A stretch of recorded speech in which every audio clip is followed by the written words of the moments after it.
хуй слышно при заводке.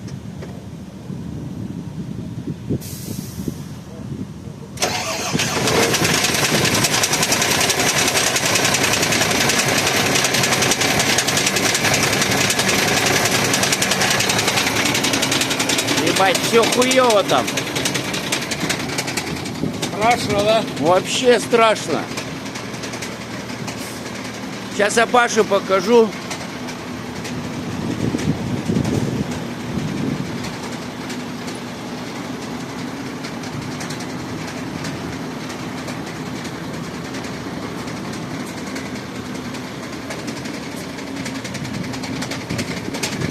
И давление упало на атмосферу.